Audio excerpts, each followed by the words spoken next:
A palavra é para si. O que é que acha, que opinião tem sobre esta reflexão? Pronto, já troquei palavras com o Gama e ainda ontem me debrucei sobre esse tema, passa aqui a propaganda, na rádio MFM. Eu sou da mesma linha de interpretação do Mulanza e do nosso ex-presidente do Sindicato dos Jornalistas de Angola, Teixeira Cândido.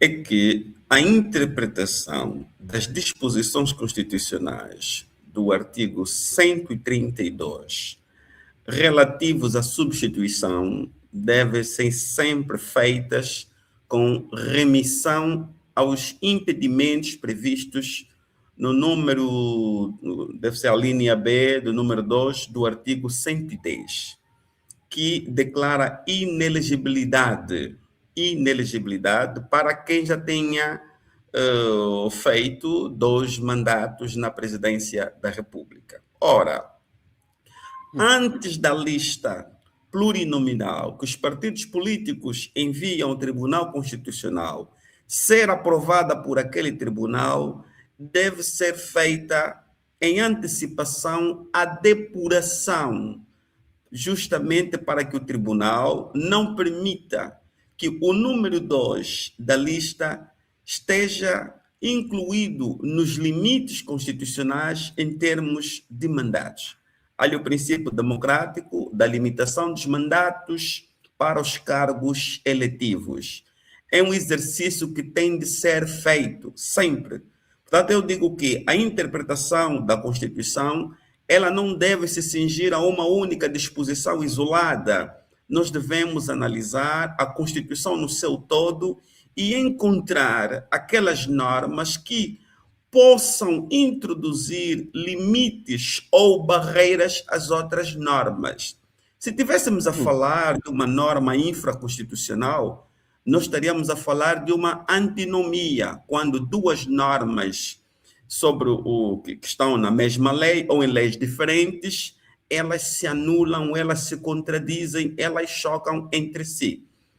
No caso da norma infraconstitucional, o remédio é ir ao Tribunal Constitucional e o Tribunal Constitucional declarar inconstitucional a norma conflitante. No caso da Constituição, não se anula a norma, retira a eficácia da norma conflitante para que a outra possa ser chamada para regular a situação em concreto. Se o objetivo do legislador foi evitar que alguém se perpetuasse no poder, que alguém pudesse abusar do jogo democrático para sucessivamente se fazer eleger, estabeleceu-se ali um limite de 2 mandatos. Esse limite deve, em princípio, basilar toda a formulação política no que concerne à elaboração da lista plurinominal. Logo, na interpretação que deve ser feita, tanto o cabeça de lista como quem vem logo na sequência, o número 2, não poderão estar sujeitos aos limites impostos pelo artigo 110. São inelegíveis todos aqueles e qualquer um que já tenha cumprido 2 mandatos. Portanto, eu acho que está a haver aqui uma confusão na interpretação.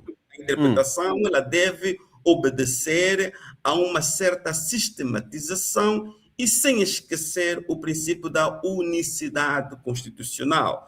Então, nós não podemos encarar uma norma apenas e extrair dela o espírito do legislador, ignorando completamente o resto da Constituição. Portanto, o vice-presidente número 2 nesse caso, que é o putativo substituto do presidente, em caso de vacatura e outros impedimentos previstos na Constituição e na lei, ele deve estar liberto de todos os limites inerentes ao presidente, ao cabeça de lista. Eu penso que o legislador constitucional evitou alguma redundância, permitindo que, ao se interpretar os limites, os impedimentos para o cabeça de lista, esses sejam também estendidos ao número 2 da lista. Quando a Constituição diz que não é considerado mandato, nós temos que interpretar o sentido formal e o sentido material. Então, não é possível alguém estar na presença da República sem exercer a presença da República. Ninguém é um substituto na presença da República por mero expediente. Então, eu penso que aqui nós temos que dissipar as dúvidas que possam decorrer da redação confusa, esquisita, introduzida no artigo 132, sempre olhando para os limites constitucionais impostos pelo artigo 110, que deve ser a linha B do seu número 2, que coloca limites de mandato. Portanto, pode efetivamente haver essa tentação, um outro partido tentar usar também esse artifício, não é que na imaginação, mas temos que antecipar já que trata-se de uma inconstitucionalidade, tratar-se-á melhor de uma inconstitucionalidade, caso isso venha a acontecer. Portanto, é para dizer que não há possibilidade, nos termos atuais da nossa Constituição, haver um segundo mandato, um terceiro mandato do presidente João Lourenço, usando o artifício da substituição por vacatura, impedimentos, ou seja, qual for a justificação apresentada pelo presidente eleito. De facto, nós temos que olhar sempre para o limite imposto. E aquele limite é absoluto, quer seja na sua dimensão formal ou material. Quem já esteve no Palácio não pisa lá os pés novamente como presidente da República, independente da circunstância. Mas agora, a grande dúvida, o dúbio que permanece é que a Constituição não prevê a antecipação de eleições em caso de vacatura da figura do presidente da República. Suponhamos que houve um incidente, digamos, trágico, um incidente súbdito e o chefe de Estado, portanto, deixou o mundo dos vivos. Que diz Júri? Obviamente, não pode haver ali vacatura na liderança do país, o número 2 substitui, por isso é que ele tem o número 2, justamente para estas circunstâncias. Neste caso, se fosse João Lourenço. Em princípio, a Constituição impede que o presidente João Lourenço, nos termos da linha B do número 2 do artigo 110, de ser o número 2 da lista. A interpretação que se faz é esta. Há um limite que é estabelecido para o presidente da República e esse limite é extensivo ao putativo substituto. Quer dizer, nós temos que compreender que a Constituição tentou impedir que uma pessoa pudesse se perpetuar no poder, pudesse usar brechas constitucionais para ter mais de 2 mandatos. Tanto é que o número 10 não estabelece nenhuma exceção. Ele é absoluto na sua proibição. Mas aqui também é um outro elemento. Quando normas estão dispondo de disposições, passa a redundância, que se anulam, o que é que se diz? Deve-se efetivamente adotar, para regular aquela situação em concreto, a norma que for a menos conflituosa politicamente, nesse caso em concreto. A norma que permitir o melhor exercício da democracia. Tudo aponta que a Constituição não pode ser interpretada no sentido de introduzir confusão, subversão da democracia, subversão do normal funcionamento das instituições. Existem muitos remédios que a própria ciência do direito já digamos, com as devidas aspas, já Então, os Joaquim, concebeu com antecipação. Joaquim, o que nos estás a interpretar aqui e ajudar-nos a compreender, e para todos aqueles que estão em casa, é que não pode haver, não é, usurpação do poder constitucional para quem já foi presidente. Portanto, mesmo se tu o queres repropor como o segundo da lista, não se pode, porque ele já assumiu as funções de presidente e já fez 2 mandatos. Portanto, este cidadão, em maneira nenhuma, pode assumir nem as funções de vice-presidente, porque é impedido de fazer o terceiro mandato. Aqui Exatamente. estamos, Kiki. Sim. Ok, A Constituição, em princípio, não permite. ok. Aquela possibilidade prevista no artigo 132, ela tem de ser aplicada numa situação em que o indivíduo não esteja impedido pelo artigo 110. Por isso é que previamente o Tribunal Constitucional, quando recebe a lista plurinominal dos partidos políticos, deve depurar a lista. Depurar a lista nos termos da lei dos partidos políticos, que coloca alguns impedimentos para os dirigentes dos partidos políticos, ver se não tem nacionalidade adquirida, por causa do presidente, o resto, se não tem duplas nacionalidades, essa depuração.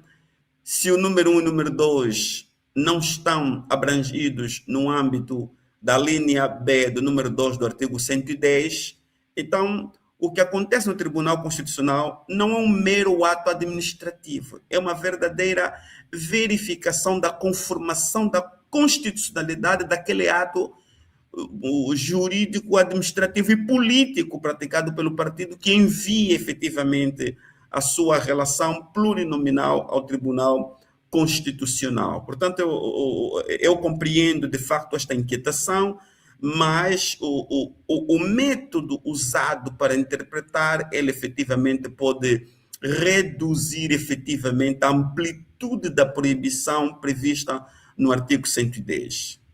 Ok. Agora, eh, neste debate faz-nos nascer uma grande curiosidade. A nossa Constituição não prevê, como já disse anteriormente, uma convocação de eleições antecipadas em qualquer eventualidade. Eh, eu coloco de outra maneira. Imaginemos que acontece um terremoto, o Palácio Presidencial desaba e as duas figuras, seja o presidente, seja o vice-presidente, se encontravam no local e ficaram por baixo dos escombros sem sobreviver. Neste caso, a nossa Constituição não prevê a convocação de uma eleição antecipada. Como é que podemos, digamos, gerir uma tal situação? Quem é que irá assumir as funções de presidente? Ainda bem que isso é mesmo só aqui na hipótese, não é? São hipóteses e a jurisprudência tanto admite as hipóteses. Pronto. Se fosse hoje, nós teríamos o doutor Adão de Almeida a assumir a presidência da República por um período de 120 dias e depois convocar eleições. Mas está previsto na Constituição, Joaquim. Sim, o mesmo artigo 132 que o doutor Sérgio Raimundo invocou aí aquela hora, de fato traz esses remédios todos, em caso de, pronto, no impedimento definitivo, ou seja, o que for, do presidente e do vice-presidente da República, então o presidente da Assembleia Nacional, porque nos termos da Constituição é a terceira figura no país. Né? Pois, sim. E aí naquela linha de sucessão, embora ele seja presidente de um outro órgão de soberania, mas do ponto de vista da sucessão ao cargo de presidente da República, ele efetivamente assume. Mas imagine que, pronto, né? Se isso acontece antes da tomada de posse, por exemplo, né? A hipótese que o Álvaro apresentou já estão em funções. Aí o presidente Adão de Almeida assume por 120 dias, transitoriamente, até convocar eleições. Até Mas convocar. se imaginemos, né, que isso acontece antes da tomada de posse, aí o remédio é diferente, porque vai. Portanto, o cessante permanece no poder. Não, não, não, não, não, não, não, não, não. A legitimidade para governar é do partido político ou da coligação que venceu as eleições. Aí o partido político ou a coligação que venceu as eleições vai ter que designar substitutos na sua lista de deputados. Não necessariamente respeitando o critério da propodesticidade. Portanto, o terceiro não irá assumir, o terceiro da lista. Ali a liberdade é do partido político, porque o mandato nem sequer foi assumido ainda. Ok. Pronto, vamos supor que vencer as eleições, venceu essas eleições em agosto, aquele período de contagem, contencioso constitucional e outros, leva sempre algum tempo, né? Ok. Para os resultados definitivos. E haja ali uma hecatombe, o número 1, o número 2, pronto, venham a falecer. Aí, o partido político, a coligação de partidos políticos vencedora, indica os dois na sua lista de deputados eleitos. Se for, vamos lá supor, um MPLA do futuro, né? Vai ter que reunir primeiro o birro político para tomar conta dessa situação e depois levar para o Comitê Central, poder então indicar os dois nomes, porque nos termos dos estatutos é o Comitê Central quem tem a competência de aprovar os candidatos para presidente, vice-presidente, e a lista plurinominal mesmo, tem que passar pelo Comitê Central. Então, se é o Comitê Central quem aprova no âmbito do partido, então é ele também quem deve ser ouvido, justamente que é para poder aprovar os dois nomes propostos para substituir o número 1 e o número 2 na lista, para então tomar posse como presidente e vice-presidente. Esta é uma outra hipótese. Uhum.